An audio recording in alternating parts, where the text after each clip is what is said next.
বলছি যে আজকে আজাহার বাইরে, একজন যুদ্ধাপরাধী বাইরে, আর যুদ্ধাপরাধীর বিচারের প্রক্রিয়ায় যারা কাজ করেছে, মুক্তিযোদ্ধারা আজকে নিষ্পেষিত, তারা জেলে। আজকে বাংলাদেশে মুক্তিযোদ্ধাদের অবস্থান নেই, মুক্তিযুদ্ধের ইতিহাসকে তারা নিশ্চিহ্ন করেছে। কাজেই আমি বলবো যে এই পুরো প্রক্রিয়াটা, এই পরিকল্পনাটাই তো ছিল যে যেখানে মুক্তিযুদ্ধের বিপক্ষের যে শক্তি, তারা আসলে এই রাষ্ট্রকে পরিচালিত করবে, রাষ্ট্রকে তাদের নিয়ন্ত্রণে নিবে, তারাই দখল করবে। কাজেই এই পরিকল্পনার জন্যই কিন্তু ওই ছাত্রদেরকে ঢাল হিসেবে ব্যবহার করা হয়েছিল। কিছু মানুষ স্বতঃস্ফূর্তভাবে হয়তো এসেছিল আবেগে, কিছু ছাত্র এসেছিল আবেগে।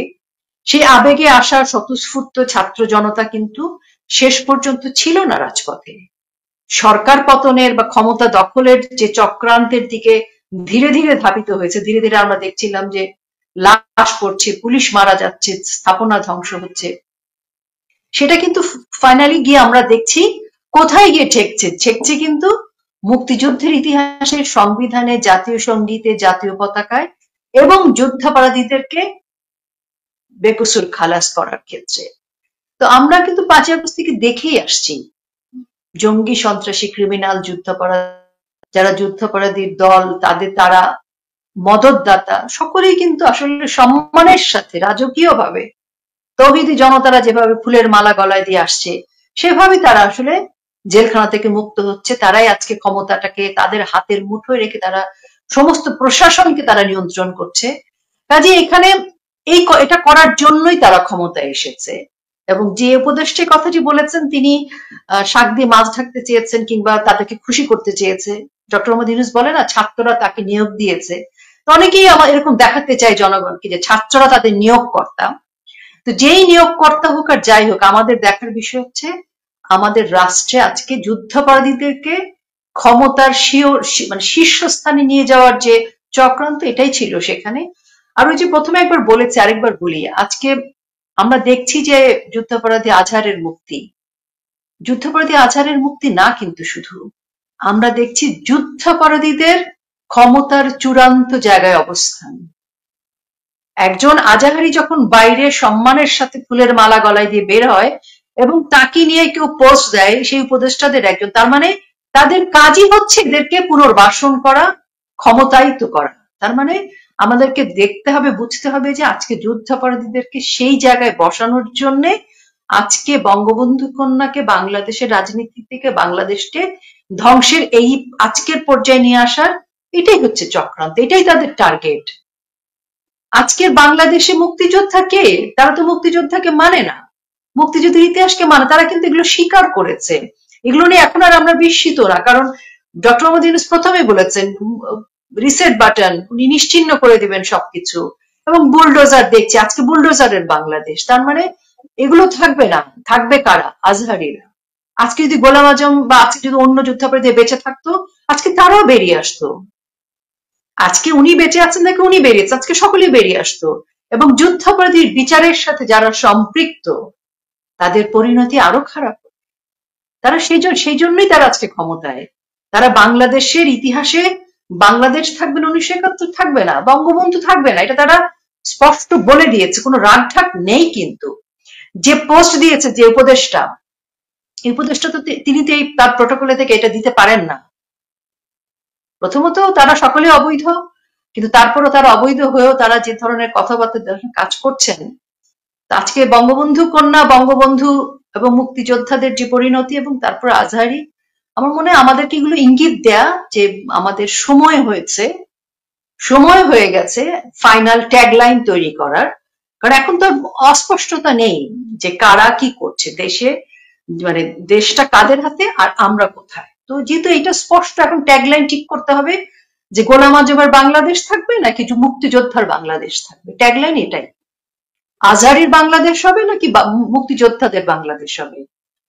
তো এই ট্যাগলাইনটা বুঝে আজকে আমাদেরকে মানে ভবিষ্যৎ পরিকল্পনা ঠিক করতে হবে। এখন ধরেন আমাদের আর আবেগতাড়িত হওয়ার সময় নাই। কালো অধ্যায়, এটা মনে রাখতে হবে যেটা একটা কালো অধ্যায় তারা রচিত করেছে, আরেকটা কলঙ্ক উন্মোচিত হয়েছে। বঙ্গবন্ধু কন্যা যেটা বলেছিলেন যে রাজাকারের নাতিপুতির জন্য রাখবো, কথাটা উনি বলেছিলেন সে সময় অন্য অর্থে, কিন্তু এই কথাটার সত্যতা যদি আমরা এখন বলি যে উনি ঠিকই বলেছেন, এবং উনি যদি এটা মিন নাও করে থাকেন তাহলে এটা ওনার বলা উচিত ছিল এবং ওনাকে কঠোর হওয়া উচিত ছিল।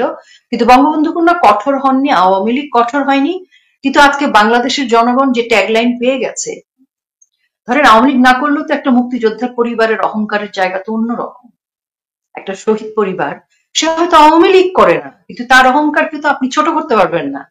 তো তার যে অহংকারের জায়গাটা চূর্ণ হয়ে গেল, যে মনসুরা যিনি বীরঙ্গনা মা, তার পরিবারের যদি কেউ আজকে বেঁচে থাকে বাংলাদেশে, আজকে তার আবেগের জায়গাটা আপনি চিন্তা করেন। আমার তো মনে হচ্ছে আমি কোনো না কোনো ভাবে মনসুরার কেউ, যদি আমি সেটা অনুভব করি, তাহলে আমার তো মনে হচ্ছে আজকের বাংলাদেশে আমার আসলে কি করণীয়। এইগুলো ভাবার জন্য, এই ট্যাগলাইনের জন্য আওয়ামী লীগ বিএনপির দরকার নেই। আজকে ওরা আমাদের আবেগকে এমন জায়গায় আঘাত করেছে, সেই আঘাতটা কিন্তু মনে হচ্ছে আজকের 2025-এ ওই আল বদর আল শামস রাজাকার যুদ্ধাপরাধীরাই বাংলাদেশকে নিয়ন্ত্রণ করছে, এটাই আজকে ট্যাগলাইন। এবং এর সাথে সকলের বিচার হবে, আমরা বেঁচে থাকি বা না থাকি, বিচারটা হবে। ভবিষ্যতে তখন যে ভুলটা হয়েছে, আওয়ামী লীগ সরকার যে ভুল করেছে বা তখন যে মহানুভবতা দেখিয়েছে সেই সময়, এখন মহানুভবতা আমি জানি না কথাটা বলা আমার অন্যায় হবে কিনা, কোন কোন সময় আসলে আমি আপনার প্রতি মহানুভূতিটা দেখাইতে পারি, এটা আপনার আমার ব্যক্তিগত পর্যায়ের যুদ্ধ, কিন্তু যুদ্ধটা যখন রাষ্ট্রকে নিয়ে, তখন মহানুভবতার প্রশ্ন আসে না। তখন ওই ট্যাগলাইন ধরে যেতে হবে, যেটা মুক্তিযোদ্ধার বাংলাদেশ না গোলাম আজমের বাংলাদেশ, এটা মনসুরার বাংলাদেশ না আজাহারের বাংলাদেশ। জনাব ওবায়দুল কাদের, তিনি আমাদের বাংলাদেশ আওয়ামী লীগের সাধারণ সম্পাদক। কাজে সেই গঠনতন্ত্র অনুযায়ী নেত্রীর নির্দেশে তিনি তার বক্তব্য দিয়েছেন, আমি সেটাকে সাধুবাদ জানাই। এবং একজন কর্মী হিসেবে আমি মনে করি তিনি তার সাধারণ সম্পাদক হিসেবে যে দায়িত্ব তার উপর অর্পণ করা হয়েছে, তিনি সেটা অনুযায়ী তার অভিজ্ঞতা শেয়ার করেছেন, তিনি দায়িত্ব গ্রহণ করেছেন এবং দায়িত্ব পালন করছেন। এমন ব্যাপারটা হয়তো এরকম না যে দায়িত্বটা কালকেই গ্রহণ করেছেন, হয়তো এই প্রক্রিয়াটা চলছিল, আমরা হয়তো এখন জেনেছি। কারণ গত 9-10 মাসের যে প্রক্রিয়াটা গেছে নেতা কর্মীদের উপর, যারা এখান থেকে প্রাণ নিয়ে কোন রকমের বিদেশে যেতে পেরেছেন, তো তারা তো নানান ভাবে নেত্রীর সাথে সম্পৃক্ত ছিলেন। তো কে কিভাবে ছিলেন বা কে কতটা দায়িত্ব পালন করতেন সেটি তো জনসমক্ষে আসেনি। তো সেই জায়গায় থেকে আমার মনে হয় যে সাধারণ সম্পাদক হিসেবে তিনি হয়তো বরাবরের মতোই নেত্রীর পাশে ছিলেন, কাজ করছিলেন। হয়তো অফিসিয়ালি যেহেতু কথা হচ্ছিল, সেই হিসাবে হয়তো নতুন করে বা এই সময় আবার ওনার মানে স্পষ্ট করে ওনার একটা বার্তা পাওয়া গেল। আর মাঝখানে উনি খুব অসুস্থ ছিলেন, আমি ব্যক্তিগতভাবে ওনার পরিবারের সাথে আমার যোগাযোগ হয়েছিল, তো তখন জেনেছিলাম যে উনি অসুস্থ ছিলেন, চিকিৎসা করিয়েছিলেন। তো সবকিছু মিলিয়ে আমার কথা হচ্ছে যে আমাদের দলের সাধারণ সম্পাদক বক্তব্য দিয়েছেন, ইনি কথা বলেছেন, এটি আমাদেরকে কিন্তু আরো একটি শক্তি যোগায়। এবং তিনি এটিও বলেছেন যে নেত্রী উনাকে বলেছেন। তো দুটো মিলিয়ে আমি মনে করি যে আমরা তো বঙ্গবন্ধু কন্যার কর্মী, আওয়ামী লীগের কর্মী, সেদিক থেকে কিন্তু বাংলাদেশ আওয়ামী লীগের এখনকার যে রাজনৈতিক অবস্থা, আমরা কর্মীরা, তৃণমূলের কর্মীরা যারা দেশে আছি, আমরা নেত্রীর নির্দেশে প্রস্তুত আছি, প্রস্তুত হচ্ছি। সেখানে আমাদের সাধারণ সম্পাদকের এই বক্তব্য আমাদেরকে কিন্তু আরো এক ধাপ এগিয়ে দেয়, আমাদের শক্তিটাকে আরেকটু বৃদ্ধি করে এবং কাজ করার ক্ষেত্রে মনে হয় যে এটা সময়োপযোগী একটি সিদ্ধান্ত হয়েছে। আমি সাধুবাদ জানাই। এবং এটা নিয়ে আসলে আমরা যারা কর্মী, আমাদের কর্মীদের এটা নিয়ে খুব বেশি সময় নষ্ট করা উচিত না। কারণ আমরা নির্দেশে কাজ করব, আর বঙ্গবন্ধু কন্যার প্রতি যে আস্থা, নির্ভরতা, ভরসা রয়েছে, সেই অনুযায়ী দলের সিদ্ধান্ত অনুযায়ী আমি মনে করি এটা খুবই সময়োপযোগী এবং সঠিক সিদ্ধান্ত।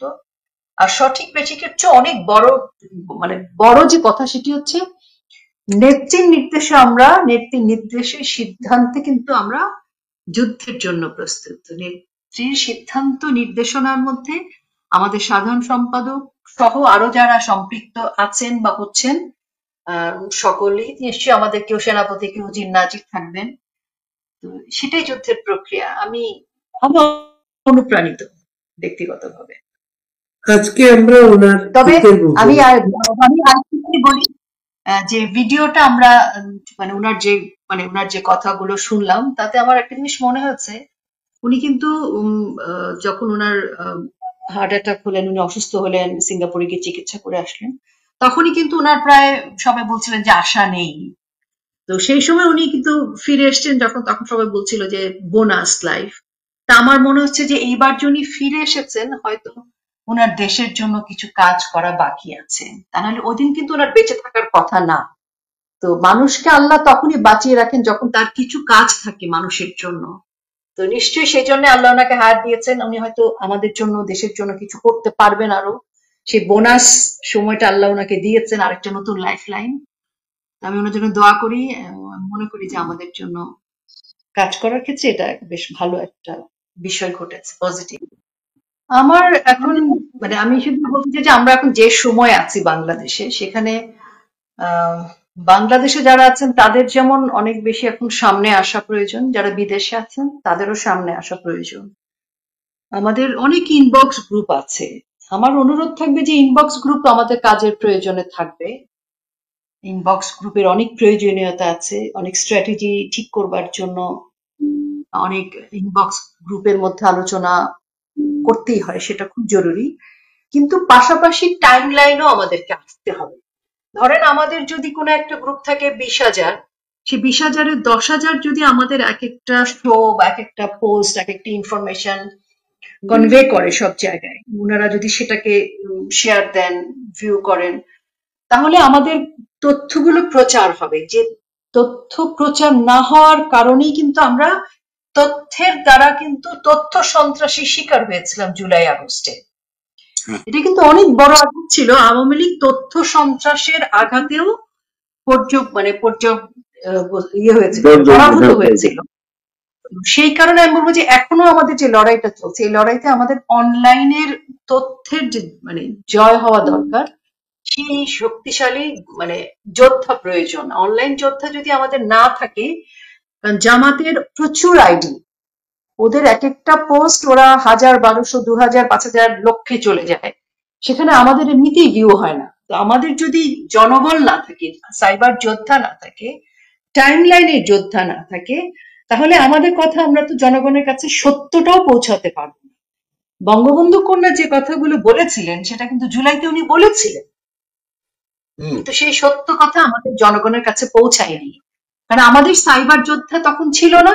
আর তারা তথ্য সন্ত্রাসীদের দ্বারা তথ্য সন্ত্রাসে আমরা কিন্তু পরাজিত হয়েছি। তো আমাদের এখন যে লড়াইটা চলছে, কিছু যোদ্ধা কিন্তু আমাদের রাজপথে যাবে, কিছু যোদ্ধা হয়তো স্ট্র্যাটেজিক জায়গায় থাকবেন, কিছু ইনবক্সে থাকবেন, আর কিছু যোদ্ধাকে টাইম লাইনে আসতে হবে। তা আমি বলবো যে আমরা তো নেত্রী নির্দেশে সিদ্ধান্তে তৈরি হচ্ছি যুদ্ধে, সেই যুদ্ধে আমাদের সাইবার যোদ্ধাদেরও প্রয়োজন রয়েছে একই সাথে। এখন সত্য কথাটা পৌঁছাতে হবে। এই যে ধরেন তারা গোলাম আজমের বাংলাদেশ বলে ফেলছে, গোলাম আজমের বাংলাদেশ তারা বলছে, এটা তো বাংলাদেশের সকল জনগণের কাছে পৌঁছাতে হবে তথ্যটি। যেহেতু গণমাধ্যমের বাক স্বাধীনতা নেই, তাহলে আমাদের অনলাইনকেই বেছে নিতে হবে এবং এখানে আমাদের এই এই জায়গায় তথ্যের জায়গায় আমাদের জিততে হবে, এই লড়াইটাও করতে হবে। এটা আমার অনুরোধ সবাইকে। আর বঙ্গবন্ধু কন্যাকে আমি বারবার বরাবরের মতো একটি কথাই বলি, উনার সিদ্ধান্তে নির্দেশনায় আমরা প্রস্তুত।